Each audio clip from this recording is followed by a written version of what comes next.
A handheld Windows 10 gaming console, 3D mapping drones, and driving the Batmobile in a video game, that's what I like.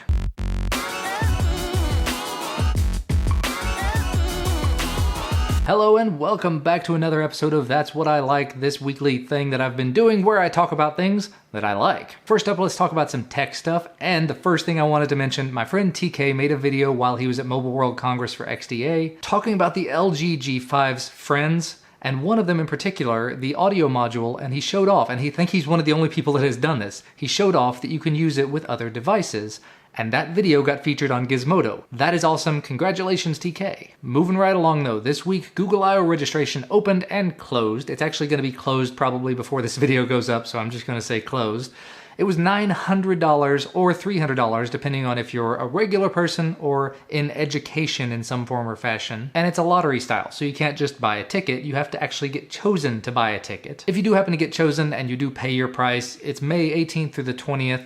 I'm keeping my fingers crossed. Hopefully I get picked this year. I've never gotten picked before. Back to what I was talking about in the beginning. There's a handheld Windows 10 gaming console, a company called GPD. It's a company out of China. They've put together an Indiegogo campaign, and their goal is to make a handheld console, kind of like the NVIDIA Shield Portable, but running native Windows 10. Looking at the specs, it's got a 5.5-inch 720p display, the Intel Cherry Trail X5 Z8500 processor, 6,000 mAh battery, 4 gigs of DDR3 RAM, and 64 gigs of storage with a micro SD card slot. They've got lots and lots of pics available of it. Basically looks an awful lot like a listing you might see on a GearBest or any one of those Chinese sites, but I didn't see any actual video of it. I'd like to see the device in use. GPD, if you happen to see this video, if you'd like to send me one, reach out to me, jordan@twill.tv. I would love to review it.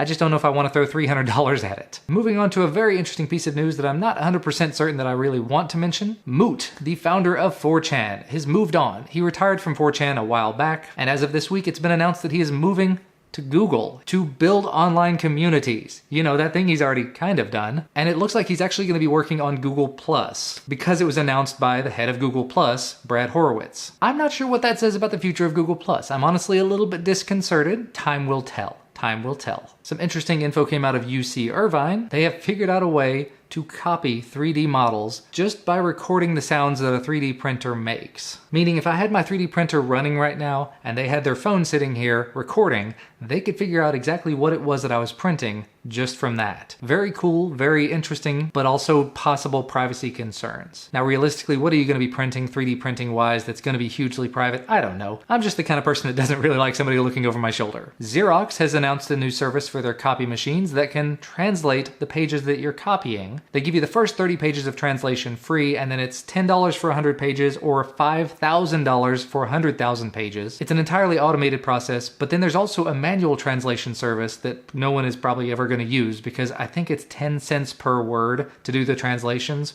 Nah, I'm good. I saw an article about an iOS app called Scry that uses a neural network to figure out what the camera is looking at, and then it does text overlays on the screen, pulling that information from the neural network and displaying it on the screen. So if you hold it up in front of a camera, it may detect what type of camera it is, or that it is a camera at all. It may pull up information about the camera, the color, things like that. Again, my little privacy concern monitor is kind of going off there as to what if instead of putting a stationary object in front of it, you put a person, or you put a private part.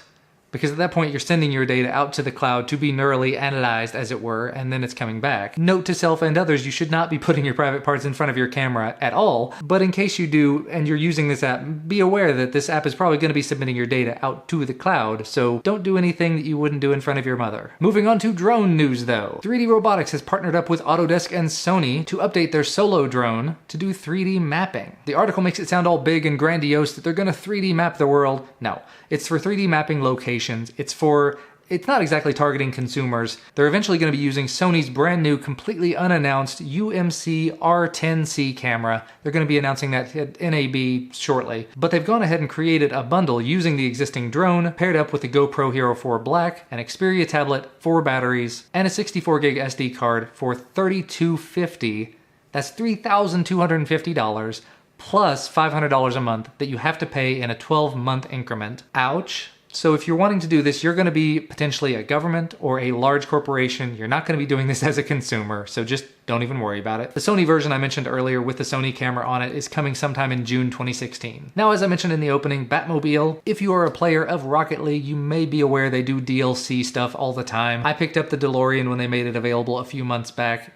The Batmobile is now available, so if you've got the game, it may only be for the PC and the Xbox One versions, but one way or the other, be on the lookout. The Batmobile is coming and it's $2. Now some VR news. Sony put out some more info about the PlayStation VR. It's not exactly great news. They still haven't put out any launch information, any price or date or anything. It should be sometime before the end of 2016 is what they say, but the vice president of PlayStation VR says that Oculus may have better VR, but ours works with the PS4. Meaning that the Oculus works with PCs and you have to buy a really high-end PC to work with the Oculus or even with the Vive, but theirs is the one that's actually going to work with a PS4. Sony also announced their Future Lab program where you can help design products. The first device that they're going to be unveiling with this is something they're calling N.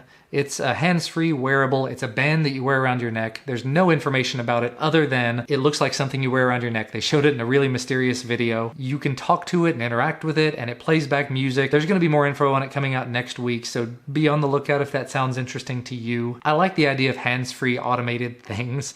That's why I'm so big into the Amazon Echo stuff. So having something like that I could take with me on the go would be nice, but I don't know if I'd want something like that to drape around my neck. And the last section, science. You know I love talking about science stuff. Google has created an artificial intelligence they're calling AlphaGo, and as its name would imply, it's used to play Go, the game. For the last few days, it's been playing games against the world Go champion Lee Sedol, and it has beat him in 2 out of 2 games. It's a best of 5 series though, so there's at least 1 more game coming, potentially up to 3 more depending on how Lee does. But I for one welcome our new robot Go playing overlords. The Dutch Wageningen, Dutch University and Research Center has figured out a way to grow crops in simulated Martian and lunar soil. They've done 10 crops, including things like tomatoes, peas, radishes, rye, I think spinach even, and that is awesome. Basically, they're replicating what I watched in The Martian. I finally did get around to watching the movie, just in case you're wondering. The funny thing is, though, they're on their 2nd stage of their experiments. The 3rd stage is to find out if what they're doing is poisonous. Yeah.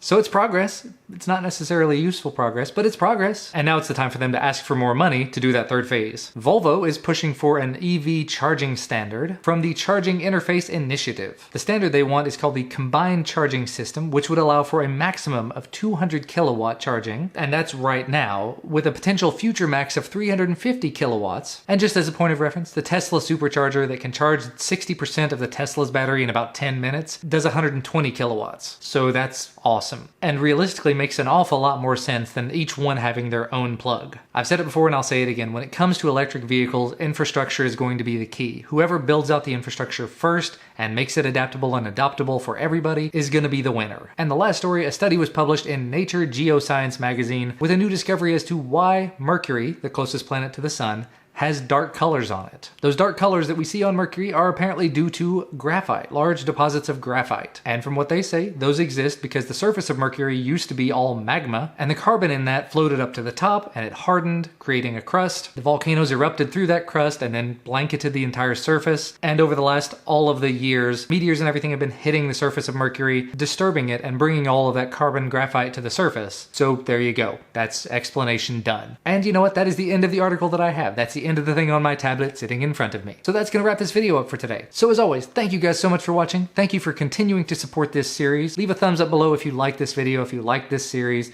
Subscribe to receive more of my videos when they become available, and we will see you again next time. Appropriately, it sounded louder, it sounded clearer, it sounded much less echoey, and in this room, there's an awful lot of echo. So this was basically just a quick back and forth between the two.